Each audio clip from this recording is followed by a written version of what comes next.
Hey guys, welcome to That Florida Feeling. I hope everybody's doing good this week. I am back with a new episode. I was traveling last week. Had to go back home to Tennessee. Every now and then you have to go back, see family. It was interesting. It actually wasn't hot. It was kind of nice to go from being in Satan's armpit to like the mid 70s. It was nice. It was like cloudy and rainy and kind of cool. And I was like, oh, this is what seasons feel like. I had forgotten. Not enough to move back, but it was nice. It was very nice.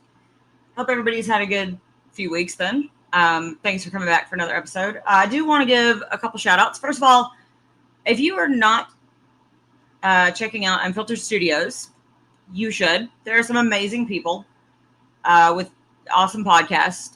Victoria at 12th Street Talkback is amazing. KJ&A podcast is awesome. Special shout out to Gemma from Talking, and I'm gonna mispronounce this because I'm not British. Talking Codswallop podcast. Me and Gemma have recently kind of become acquaintances and friends. She is awesome. This is a new podcast that I'm hooked on, and you've got to check it out. They talk comedy, movie reviews. Me and Gemma talk about music. Hopefully I'm going to have her on my podcast soon, and she's going to talk about time she came to Florida. I can't wait to hear how she liked it or hated it, but it'll be good to hear her perspective on Florida, and you guys just need to check them out. It's a really good podcast. Like, I listened to them driving back to Tennessee. It's not a short drive, and it was so good. I've listened to them, of course, before, but like, I really caught up on it. It's so good. You guys are missing out if you haven't checked them out. So definitely check out Talking Codswallop podcast, as well as anybody else on Unfiltered Studios. You're not going to be disappointed. And then also, I need to give a shout out to Bubbly Bon Voyage. I had asked about a week or so ago when I told you guys I wasn't going to update my episodes last week. What do you guys want to hear? Like, what do you guys want to hear on new episodes? And I got to get some good responses, but Bubbly Bon Voyage had a really good one. Must-see museums across the state. So this episode is for you, and I thought that was a really good idea. I had done a museums episode in the past, but I kind of just gave up because I got some good responses from it, but I didn't know anybody was still interested in it. So I thought, okay, there's a museum in Florida that I went to a while ago, and I'm talking years ago, and I loved it. And I've always told people this is the one you should go to, but I've never done a full episode on it. So when I got that response, I knew, all right, I know what I'm going to do. And this is it. So Bubbly Bon Voyage, thank you for that response. You can find them on Instagram. They actually have a really cool Instagram. Definitely go check them out as well. So before next week, check out Talking Codswallop podcast and Bubbly Bon Voyage's Instagram. You won't be disappointed, guys. But today we're going to talk about a really cool place in Florida. It's in Key West, and there's so much packed into Key West. It's not a big place. If you've ever been, you know what I mean. You can literally do like a lap around the island, assuming you haven't had too many drinks, in not a lot of time.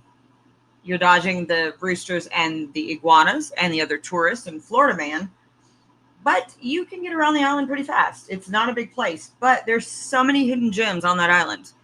And today I'm going to talk about one that most people have probably heard of, but they don't realize how cool it is. And it's a museum, and it's a house, and it's a lot of history, and that is the Ernest Hemingway House. Now, I'm not going to lie to you. I went to the Ernest Hemingway House for one reason. And it might be the same reason that one of my other friends, Tracy, went to the house for, and that's the cats. The Ernest Hemingway House is known for the polydactyl cats. And polydactyl cats means that they have 6 toes. And I'm going to talk about that in a minute, too. But first, we're going to talk about who is Ernest Hemingway and why is his house so famous and why should you visit it. You've probably heard of the name Ernest Hemingway. Ernest Hemingway lived from July 21st, 1899 to July 2nd, 1961. He was an American novelist, a short story writer, and a journalist. He was known for an economical, understanding style that really influenced the late 20th century writers. He's often romanticized, though, because he had a hugely adventurous lifestyle. He was often outspoken. He had just a really blunt public image. Like, it was kind of one of those, here I am, take it or leave it. He had 7 novels, 6 short story collections, and 2 nonfiction works that have become classic American literatures. He was also awarded in 1954 the Nobel Prize in Literature. So he's very well decorated, very good writer. Some of his works are really good. But he also had a really huge impact on Key West. He really did. You know, and we'll talk about that. Really quick background on Hemingway. He was born in Oak Park, Illinois in 1899. He pretty much traveled all over. He actually served as an ambulance driver on the Italian front in World War I. He was actually seriously wounded by shrapnel in 1918. He moved to Paris in 1921, where he became a foreign correspondent for the Toronto Star. And he was actually influenced by modernist writers and the artists of the Lost Generation, which is kind of like an expatriate community. His debut novel, though, The Sun Also Rises, was actually published in 1926. He returned to the U.S. in 1928, and that is where he settled in Key West. He wrote his 1929 novel, A Farewell to Arms, from there, and that's where his experiences during the war really gave him that material for A Farewell to Arms. And he also wrote, he wrote a lot. He really felt inspiration in Key West. But he drew a lot of inspiration also from his life, just from his adventures, his travels, just the many things he had done just in the world. Now, he was married once before, but he really came to Key West to get away from a big city, and that was really kind of after he departed Paris. He said that he never wanted to live in a big city again, and that is why he found Key West. Hemingway and Pauline, which was his second wife, went to Kansas City, Missouri, where their son Patrick was born in 1928, and Pauline didn't do so well with it. She kind of had a difficult delivery. And of course, after Patrick's birth, they moved around quite a bit. And that's when Hemingway boarded it. He was in New York at that point. He boarded a train to Florida. And he received a letter after he'd gotten on the train, or somewhere between New York to Florida, that his father had unfortunately committed suicide. And of course, he was devastated. He had already written his father saying not to worry about his financial difficulties. And his father had never received that letter, unfortunately. And some say that, his father's death lingered, in his own mind. He even told everybody about, he talked about his father's death. And, if you know anything about Hemingway, that's sadly how he went. But he did go to New York, came back to Key West in December, and he had already written a fictionalized version of Farewell to Arms, but this is where he really wrote his real version of A Farewell to Arms at his house in Key West. And he lived in this house from 1931 to 1939. He also wrote To Have and Have Not. And the Ernest Hemingway house is a gorgeous house. It's huge, honestly. It's situated on the island. It is at 907 Whitehead Street. It's actually directly across from the Key West Lighthouse. And it's close to the southern coast of the island. And it's probably one of the most popular tourist attractions in Key West. Of course, the cats do kind of help a little bit, just a little bit. Um, Now let's talk about the actual house. The construction of the house actually began way before Hemingway. It was actually constructed in 1848, and it was completed 2 or 3 years later.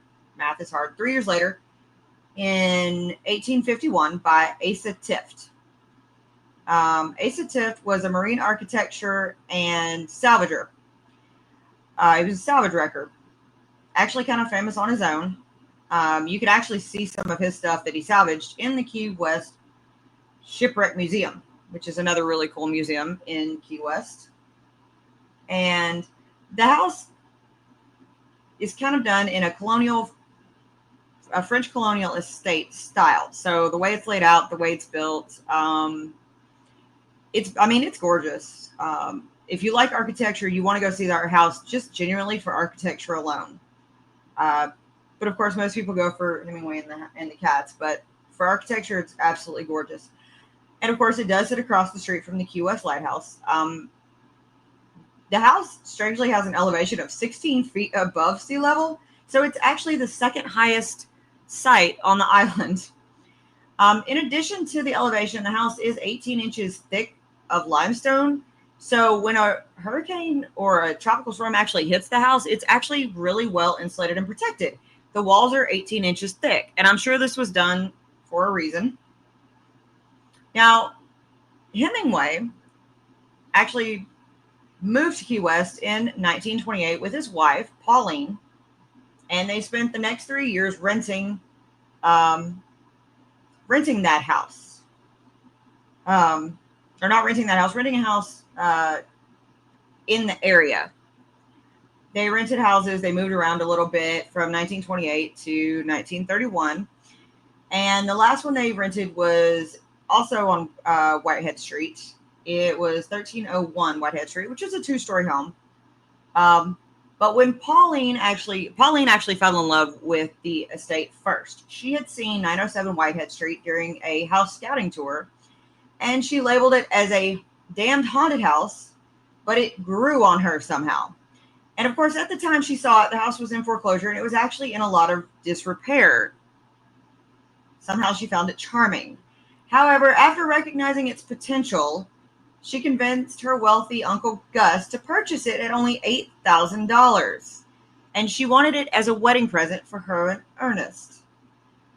Ernest appreciated the seclusion that the 1.5-acre lot would actually afford him while he worked on his writing. And 1.5 acres in Key West is huge. Absolutely enormous. Even still. Employing out-of-work conks, which it was actually a slang term for Bahamians, which, yeah, is actually still something you hear every now and then in Key West. They actually got to work restoring the house, and they restored everything in the house. Most of the house's inner furnishings were selected by Pauline, but Ernest did insist on a few things. He insisted on inclusion of his hunting trophies. He definitely wanted those to be shown off or in certain areas. At the cost of air circulation, Pauline replaced the house's ceiling fans with chandeliers. She had to have the finer things. The couple also converted the second story of the carriage house into a writing studio for Ernest and transformed the basement into a wine cellar. While Hemingway was reporting in Spain in 1937, Pauline also installed a pool on the grounds, which you can actually still see today. The first swimming pool in the Florida Keys. It is 24 by 60 foot, 80,000 gallon pool. And it was expensive at the time. It's still expensive today. At $20,000, it was 2.5 times the purchase price of the entire property. Upon his return, Hemingway was irate. I mean, absolutely irate at the purchase. He hated it.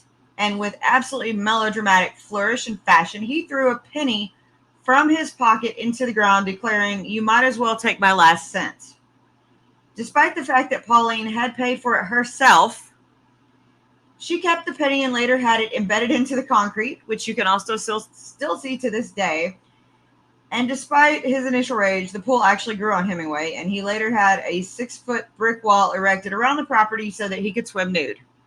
He found it helpful and invigorating. Hemingway also kept peacocks on the property and organized boxing matches on the lawn. So the pool and the lawns grew on him. Hemingway did enjoy this seclusion and also found that he enjoyed it for his writing, because he actually wrote some of his best works while living there. He wrote some of his best works, including the 1935 nonfiction work Green Hills of Africa, the 1936 short story The Snows of Kilimanjaro, The Short Happy Life of Francis Macomber, and his 1937 novel To Have and Have Not. After his death, a manuscript was discovered in the vault in the garage, and the work was published posthumously in 1970 as The Islands in the Stream. The book was actually intended to revive his reputation. It was actually, I liked that book, believe it or not. I did enjoy it. I had to read it for college, and I really actually liked that book. Of course, after 8 years of residing in the house, Hemingway moved to Cuba in 1939. Following their divorce in 1940, Hemingway and Pauline continued to live in the house until her death in 1951. And unfortunately, the house remained vacant afterwards. The ownership of the house did remain in Hemingway's name until his suicide, unfortunately, in July of 1961. Later that year, his 3 children did auction it off for $80,000. The new ownership of the house actually did intend to use the Hemingway house as a private residence. However, due to the persistent interest of visitors, because they kept coming and trying to visit the house, they ended up opening it as a public museum in 1964. Now, Hemingway, while he did enjoy the house, he did have some complaints about it while he did live there. And I'm going to tell you about it before I talk about the actual museum. Now, Hemingway did like the house, but he found it to be very annoying towards the end before his divorce. And the reason that he did so was probably because people kept trying to visit him. Now he loved Key West. Hemingway did love Key West. He liked his house. He liked the lush gardens. He liked the swimming pool, especially considering it was the first swimming pool in the city. And, he could sit in his writer's studio. He could overlook the amazing gardens. He could see out, he could walk around to the local bars. He didn't have to deal with a lot because Key West wasn't super touristy at then, although he did complain about the tourists at the end. But, Hemingway enjoyed his life there. He wasn't, he had boxing with his friends or enemies. He had the ring set up in his gardens. He was drinking with friends. He was arguing with friends. Because that's what men did at the time. That was their sports. He went fishing. He enjoyed sitting on the seawalls. It was interesting. And he had a nickname in Key West. His nickname was Papa. He liked fishing for marlin. Most of the people in Key West knew Hemingway.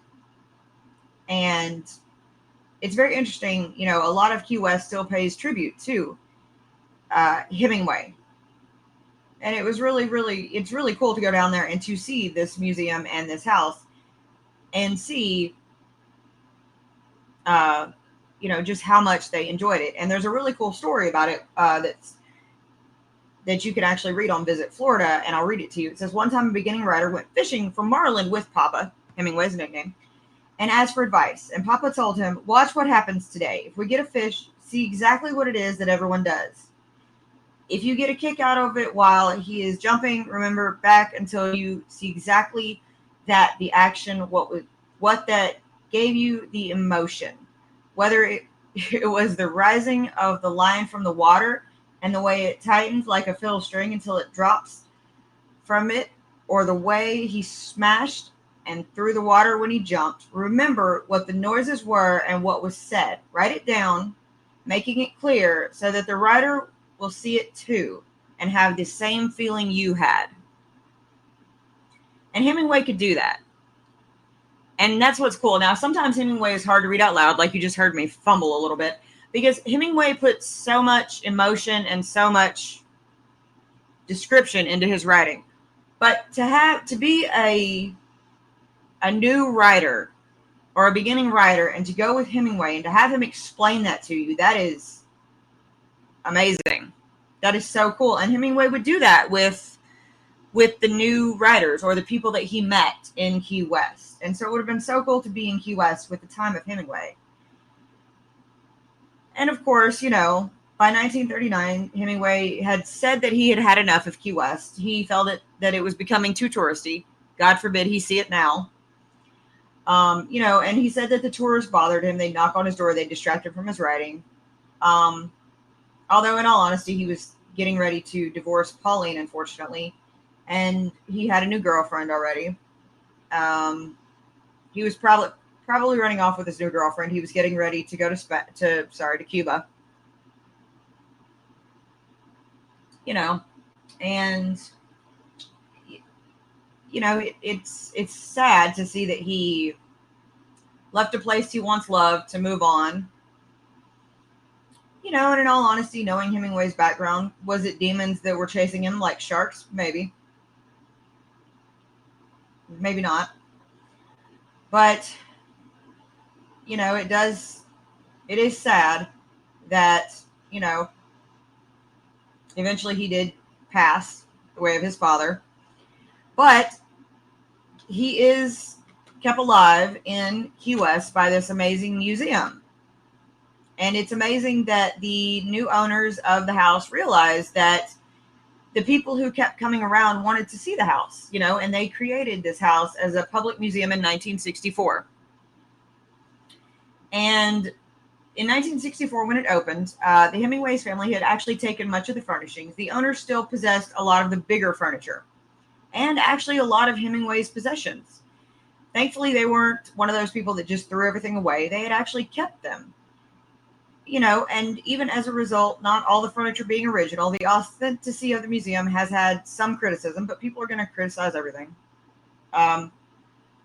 Alexa Morgan, director of the media of the Hemingway Home and Museum, has told Florida Weekly that the site is open daily, 365 days a year, and they tend to receive a lot of visitors a day, up to 800. You know, and the visitors include Hemingway's literary followers, historians, aficionados of the grounds and gardens, people who just want to see cats, tourists who don't know any better and have seen that it's the best thing to do in Key West. But all the house's rooms are open to visitors except for Hemingway's writing room. You can view it through a screen, and I do remember that. You can look in, you cannot go in. But the property is one of the most popular tourist attractions in Key West. And it's a very, very cool place to visit.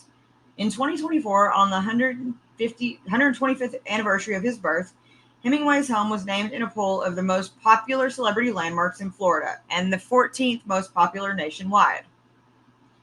And of course, the house has seen some interesting days. Before Hurricane Irma struck the Keys in September of 2017, the entire population of the island was ordered evacuated by the federal government. But the museum's curator, general manager, and a team of employees said, no, we're not leaving.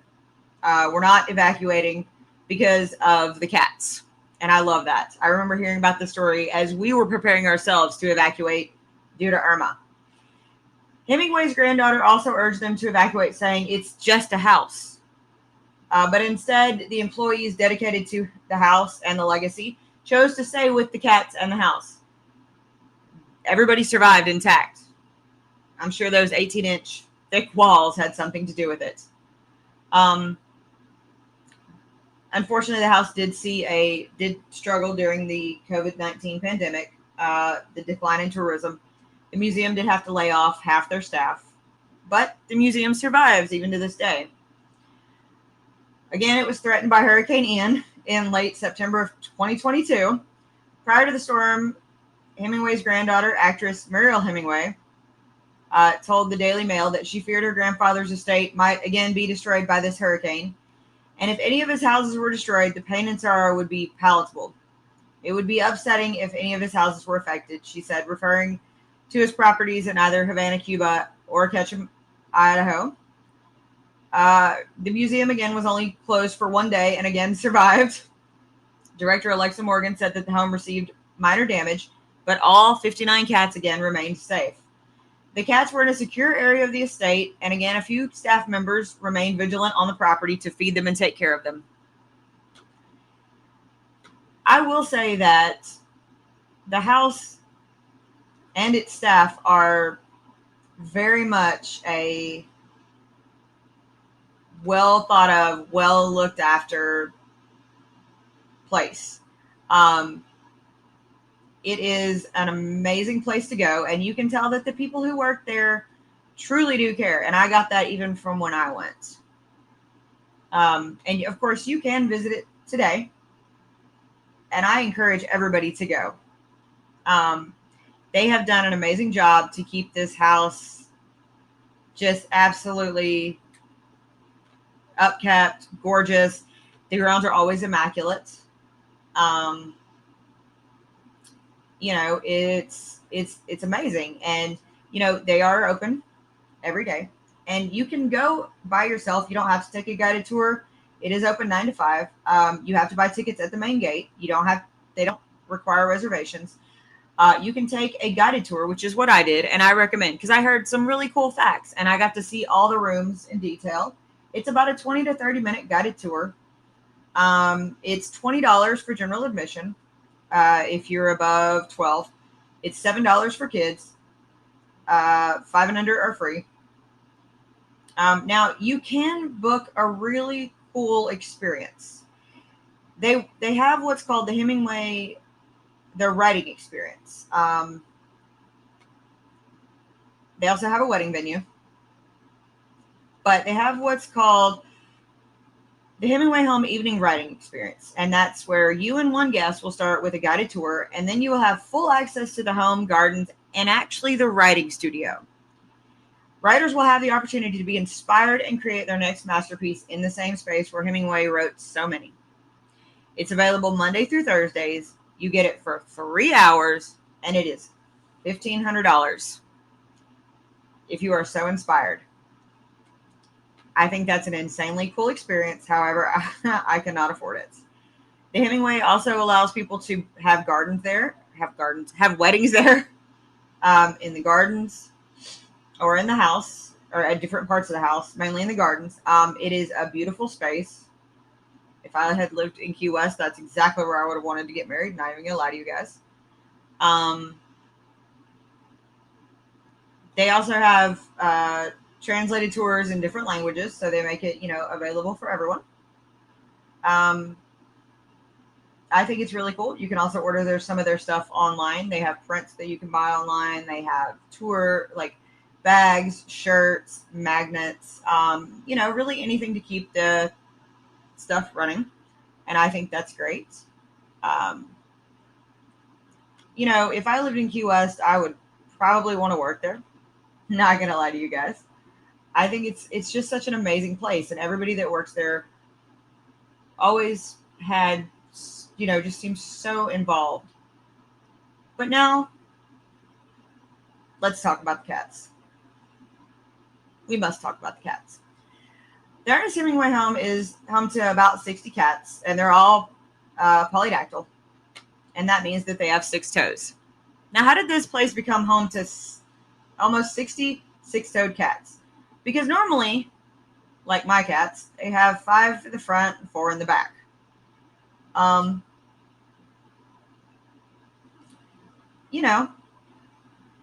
They all probably came from one cat that Ernest Hemingway got a very long time ago.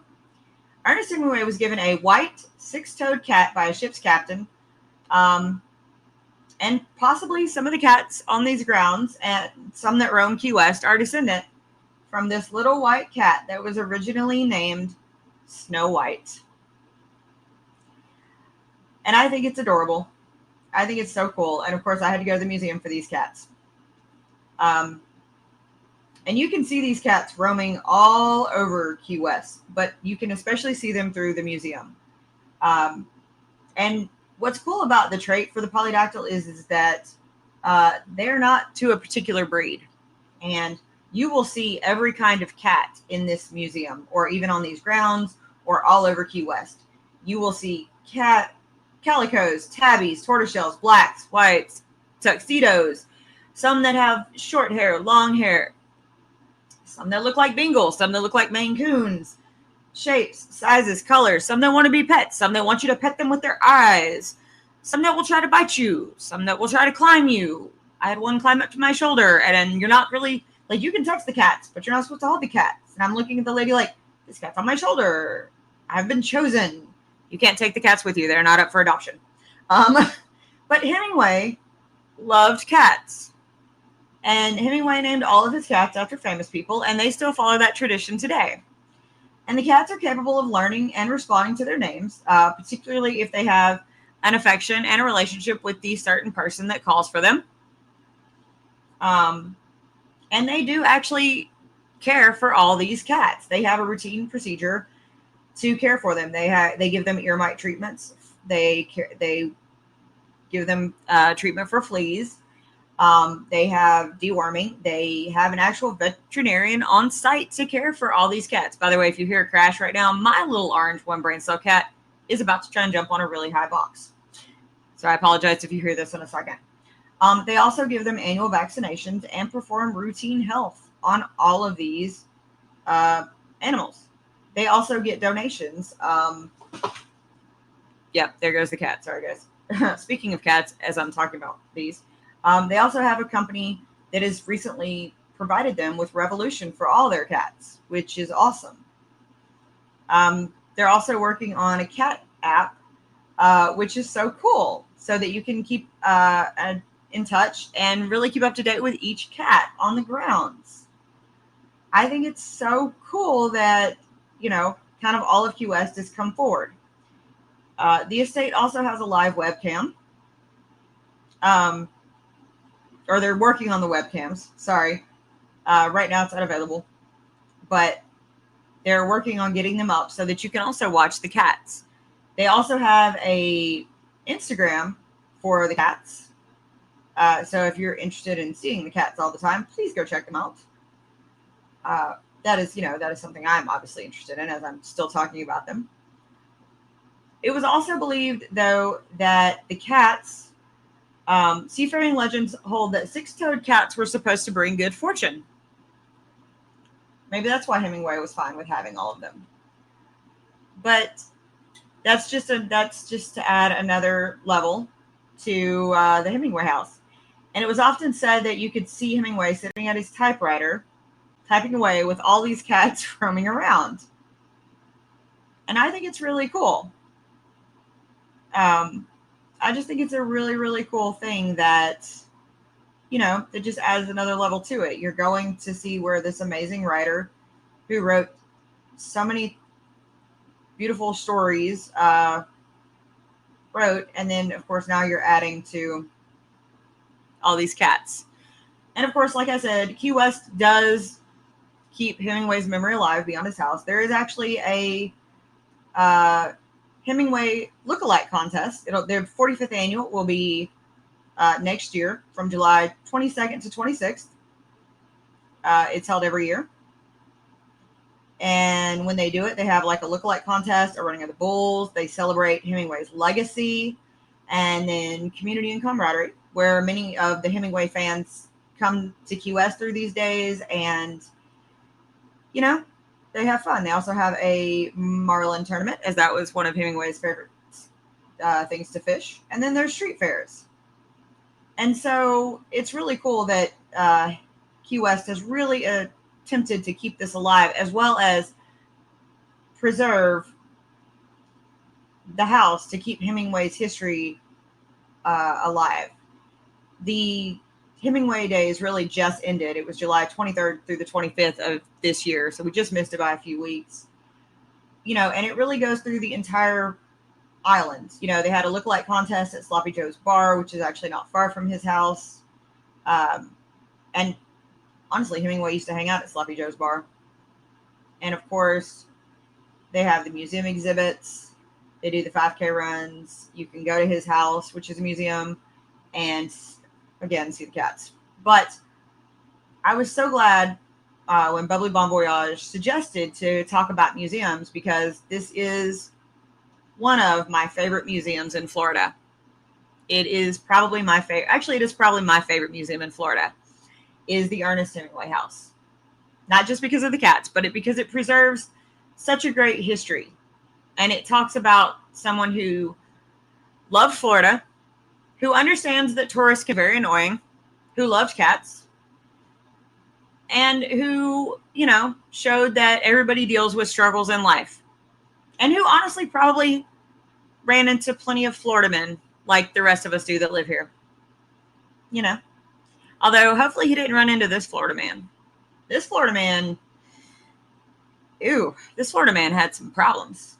Naked Florida man hides in tanning bed after trying to set Jim on fire at closing time. Yeah, you heard that right. A Florida man's attempt to get buff ended up with him behind bars when deputies say he ran through a gym in the buff and tried to hide in a tanning bed at closing time. So, this man, who was 25, began acting erratically after a staff at Planet Fitness on South Tamiami Trail asked him to leave because they were closing. Because some Planet Fitnesses aren't open 24/7 anymore. So staff called the authorities and said that he began to remove his clothes and began running naked through the gym. Investigators then said he crawled into the ceiling, knocked down several tiles through the building, and then tried to start a fire in the bathroom. Surveillance footage shows him then sprinting through the building unclothed, entering multiple rooms, and then laying down naked on a massage bed. That's where deputies then found him hiding and arrested him. He was charged with indecent exposure, arson, criminal mischief, and providing false information to a law enforcement officer. This is not his first run-in with the law, as he was convicted in 2023 of attempted burglary, trespassing, and loitering. So, and this is in Fort Myers, y'all. Moral of the story is, just leave when somewhere is closing. I'm sure Hemingway could have wrote a really good story on that Florida man. I hope you guys enjoyed hearing about the Hemingway House. I truly hope you go visit it if you're in Key West. If you're a fan of Hemingway, I truly hope you also get to go to the Hemingway Days next year. If you guys want to hear about a certain museum, just email me or put it on social media. Just let me know. If you guys want to hear about a certain topic, again, reach out on any of the social media sites. Facebook, Instagram, TikTok, X, or Twitter, or whatever we're calling it. You can email me at thatfloridafeel@gmail.com. I have all of them. I truly appreciate every one of you guys listening. This podcast wouldn't be what it is for the past 4 years at this point, which it's insane that it's been 4 years without you guys, so I truly appreciate it. Yeah, I can't say thank you enough. Don't forget to check out Unfiltered Studios. Again, huge shout out to Gemma from Talking Codswallop. And again, thank you, Bubbly Bon Voyage. Be nice to one another, guys. Don't be naked Florida man. Drink your water. It's still hot. Look out for the hurricanes. We're in August. Anything can still happen. All right, guys. Hope you guys have a great week. And as always, that's your daily dose of sunshine. This podcast is a production of Unfiltered Studios. If you would like to know more about joining Unfiltered Studios, please visit our website at unfpod.com for more information.